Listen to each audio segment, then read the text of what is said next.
A boda foi linda. As luzes douradas refletiam no cristal das taças, o som do piano misturava-se com as risadas que, para quem olhava de fora, pareciam sinceras. Mas eu sabia. Por trás de cada brinde, de cada felicidades, havia algo podre e uma farsa tão bem ensaiada que até o amor parecia um figurante. Camila dançava. Os cabelos dela moviam-se como se o vento obedecesse, e os olhos, aqueles olhos que um dia me procuravam em meio à multidão, agora só enxergavam um homem, Diego, o melhor amigo. Ela ria com ele, como se o mundo fosse pequeno demais para caber tanta felicidade. E eu, sentado à mesa, observava tudo, invisível, um fantasma no próprio casamento. Alguém no grupo, entre taças de champanhe e curiosidade maldosa, perguntou: "Então, és casada?" Camila respondeu sem hesitar: "Casada? Sim, mas não conta quando o marido é aborrecido." O riso que veio depois foi alto, cristalino, cruel. Soou como vidro a partir-se dentro de mim. As pessoas riram. E eu também.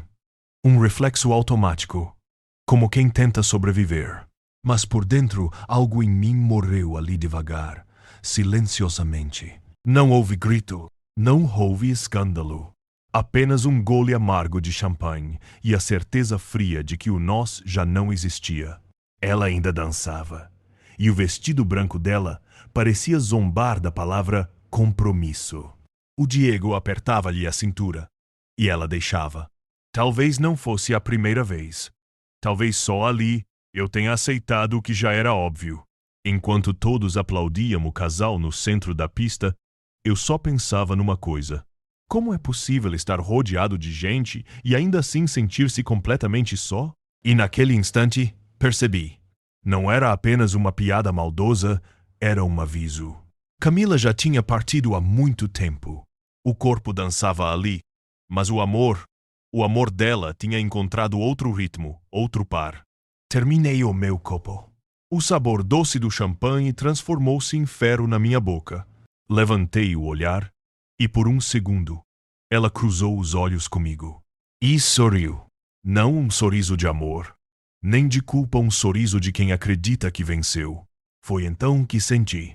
Aquele sorriso matou o que restava do meu casamento. E dentro do silêncio que veio depois, nasceu algo novo em mim. Uma calma, estranha, perigosa, fria. Naquela noite, decidi não chorar. Decidi observar, porque às vezes o silêncio é a arma mais afiada. E o que ela ainda não sabia é que cada riso tem o seu preço. Mas para entender como cheguei a esse ponto, aquele em que o amor virou indiferença, é preciso voltar ao começo. A vida perfeita que por um tempo parecia real. Sou Alejandro Vargas. Durante 4 anos fui marido de Camila. E por muito tempo acreditei que tínhamos tudo.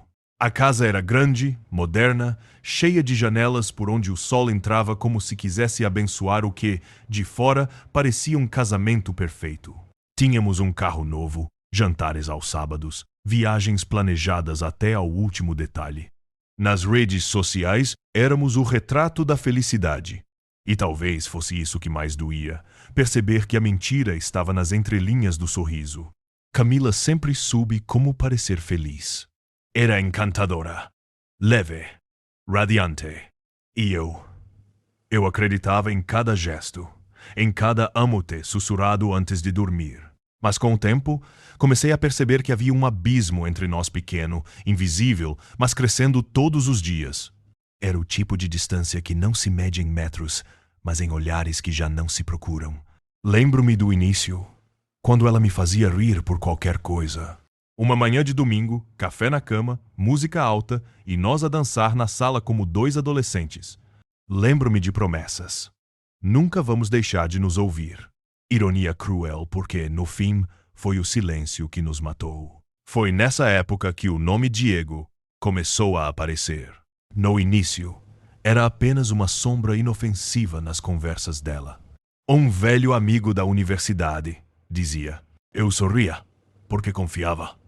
Ou talvez porque queria acreditar que ainda havia algo para confiar. Mas Os pequenos sinais começaram a surgir. O telemóvel, sempre virado para baixo. As notificações que desapareciam antes que eu pudesse ver. As risadas baixas, trocadas com alguém do outro lado do ecrã. E quando eu perguntava, ela respondia com aquele tom doce que escondia o veneno. Estás a exagerar, Alejandro. Diego é só um amigo. Amigo... Essa palavra passou a queimar-me mais do que qualquer insulto. Comecei a perceber que quando ela falava comigo, o brilho nos olhos dela era diferente. Não o brilho de quem ama, mas o reflexo de quem está noutro lugar. Talvez numa conversa, num pensamento, num desejo que já não me incluía. E cada vez que ela sorria para o telemóvel, uma parte de mim morria um pouco mais. Mas o amor é cego e teimoso. A mente vê o que o coração se recusa a aceitar. Então continuei. Continuei a cozinhar o jantar preferido dela. Continuei a comprar flores às cestas. Continuei a esperar que um dia ela voltasse a olhar para mim como antes.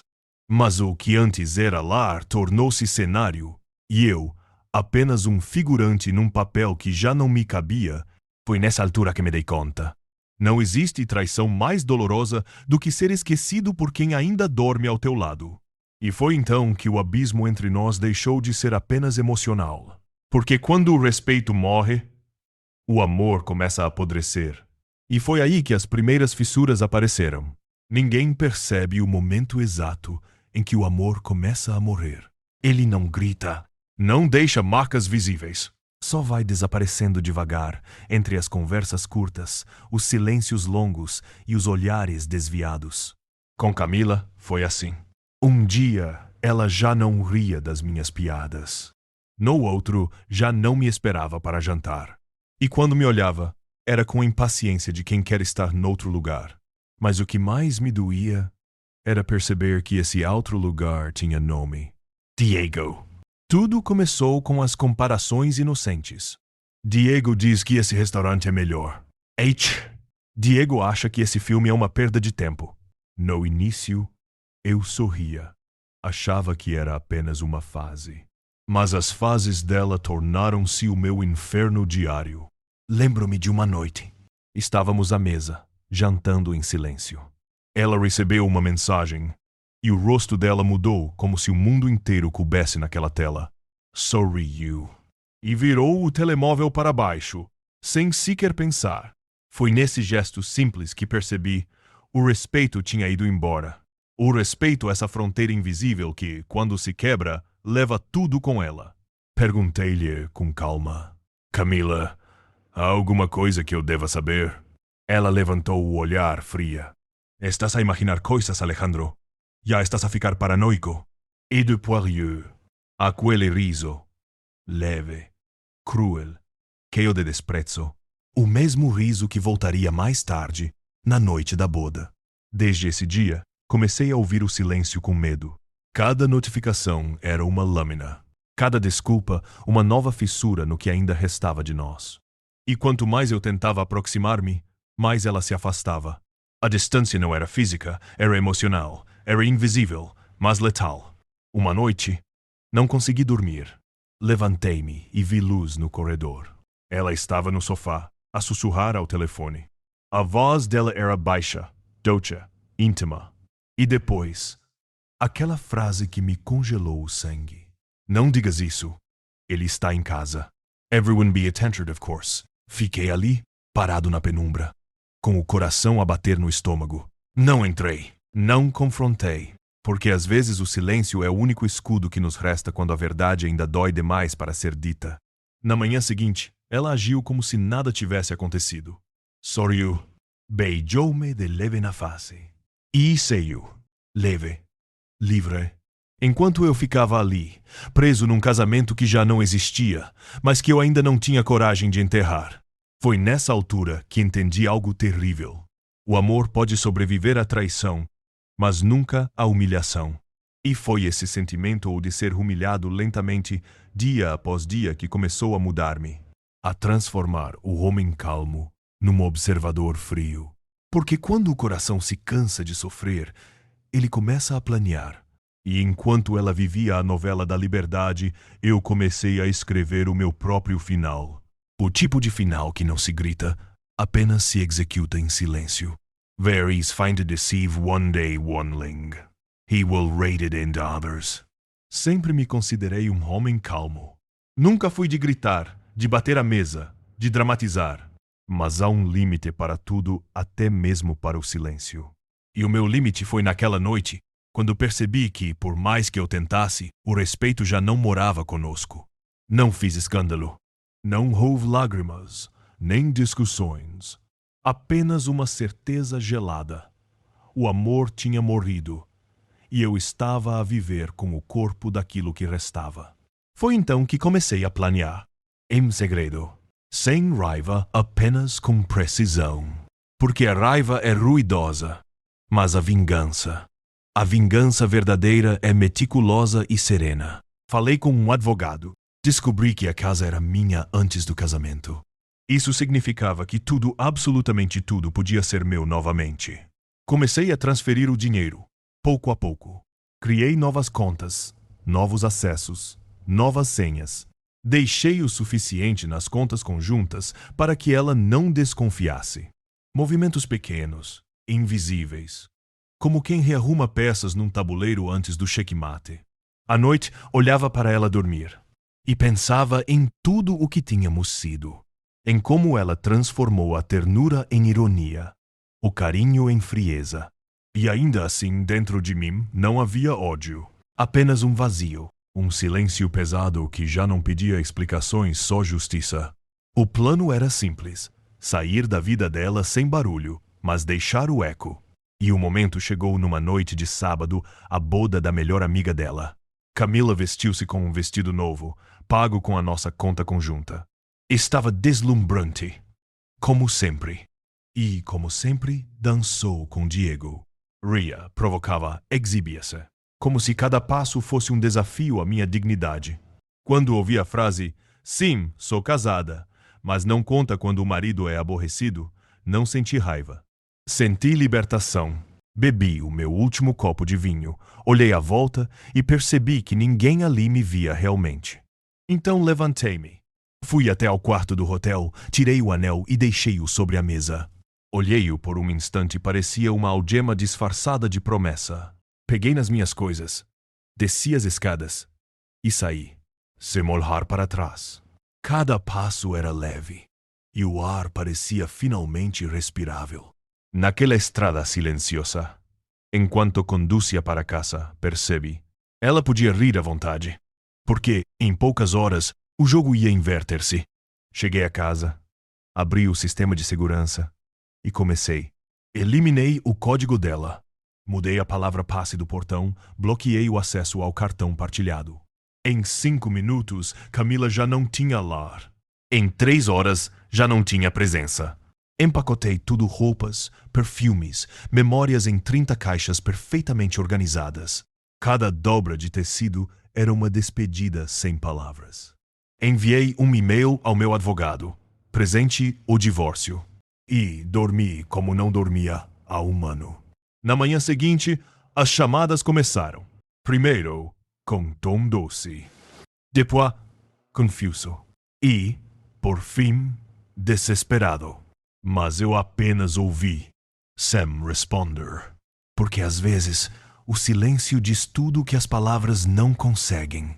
E enquanto ela gritava do outro lado da porta, implorando por algo que já não existia, eu entendi que a minha vingança não era destruição, era libertação. O sol ainda nem tinha nascido quando terminei de empacotar a última caixa. O chão da sala estava coberto por uma paisagem de memórias dobradas. Vestidos que um dia havia usar com orgulho, perfumes que agora me cheiravam a mentira, fotos que antes eram promessas e agora apenas provas de uma farsa. 30 caixas. 3 horas de silêncio absoluto. 3 horas para apagar uma existência inteira. Às 7 da manhã, o telefone tocou. 1 vez, 2, 10. Ignorai todas. Mas a 11ª chamada, o som da campainha invadiu a casa. Ela estava ali, do outro lado da porta que, agora, já não lhe pertencia. Alejandro? A voz dela soava diferente e nervosa, trêmula, como se o riso da noite anterior tivesse se transformado em medo. A minha chave não funciona. O que está a acontecer? Silêncio. Ouvi a bater a porta. Meio forte. Alejandro, abre. Precisamos conversar. Peguei no intercomunicador e respondi, com uma calma que até a mim me assustou. Ontem disseste que o nosso casamento não conta. Pois bem, agora também a tua chave não conta. Do outro lado, ouvi o som do choro a começar. Depois, a raiva.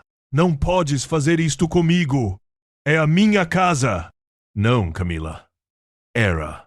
Minutos depois, outra voz apareceu masculina, irritada, arrogante. Diego. Sai daí, homem. Deixa de ser ridículo. Olhei para a câmara de segurança. Lá estava Meles. Camila a chorar. Diego a bater na porta. Furioso. Impotente. E eu, do outro lado do ecrã, apenas observava. Sem ódio, sem prazer, apenas a estranha sensação de justiça. Quando o amor acaba, o que resta é o espaço. E aquela casa, que antes tinha sido nosso lar, agora era o espelho daquilo que ela me ensinou. Que às vezes é preciso destruir para recuperar a paz. Mais tarde, enviei uma mensagem curta. As tuas coisas estão no armazém. Paguei 3 meses de armazenamento. Depois disso, já não me pertence. Horas depois, vi pelo sistema de câmeras o caminhão da transportadora chegar. Os homens entraram. Levaram as caixas. Uma a uma. Camila e Diego assistiam do carro, sem coragem de sair. Quando a última caixa desapareceu, saí para o jardim. Peguei na mangueira e comecei a regar as plantas, como se fosse um dia comum. Não olhei para eles. Não precisei. O silêncio fez o resto. Foi ali, entre o som da água e o canto distante dos pássaros, que percebi: a vingança não era o ato. Era o equilíbrio que vinha depois. A casa já não era o túmulo da dor. Era o símbolo da minha libertação. E enquanto o mundo deles desabava, o meu finalmente voltava a respirar. Mas o destino ainda tinha uma última ironia reservada para nós. Passaram-se 6 meses. O tempo, esse juiz invisível, encarregou-se de fazer o que eu nunca precisei fazer: cobrar. Camila perdeu tudo o que usava para parecer intocável. Os pais, envergonhados depois do escândalo, afastaram-se. Os amigos deixaram de a convidar. E Diego, o grande amigo, perdeu o emprego, a reputação e, com ela, a ilusão de vitória. Tudo começou com aquele vídeo. Uma convidada marina tinha publicado um story no Instagram da boda. Nele, Camila ria, taça na mão, dizendo: sim, sou casada, mas não conta quando o marido é aborrecido. O som da humilhação transformou-se, enfim, na prova que o mundo precisava ouvir. Eu não o divulguei em massa. Não precisei. Enviei apenas a um grupo seleto os noivos, os pais dela, e Laura, a namorada de Diego. Horas depois, a verdade já tinha o alcance que eu nunca procurei, mas que o destino quis conceder. E enquanto o mundo deles se afundava, o meu ficava cada vez mais leve. Vendi a casa. Comprei um apartamento pequeno, à beira-mar. Nada de luxo, apenas espaço suficiente para mim e para o silêncio. Acordo com o som das ondas. Tomo café com o cheiro do sal no ar. É curioso como o silêncio, que antes doía, agora é música. Às vezes, penso nela. Não com raiva, nem com saudade, mas com a estranha compaixão de quem entende que alguns perdem tudo só porque nunca souberam valorizar o pouco. Camila sempre disse que eu era aborrecido. Talvez tivesse razão. Sou calmo, previsível, silencioso. Mas foi justamente esse silêncio que a derrotou. O que ela nunca percebeu é que nem toda vingança precisa de gritos, nem todo fim precisa de sangue. Alguns desfechos são apenas portas que se fecham e corações que finalmente descansam. Hoje, vivo em paz. Sem drama, sem ruído, sem máscaras. A minha vingança não destruiu ninguém, apenas devolveu o peso das escolhas a quem as fez. E se me perguntarem se valeu a pena? Sim, porque no fim, Descobri que o verdadeiro poder não está em fazer sofrer, mas em não precisar mais. Nem todos os heróis gritam. Alguns apenas fecham a porta e continuam a viver. E se há algo que aprendi com tudo isto, é que o silêncio, quando vem de um coração em paz, fala mais alto do que qualquer vingança.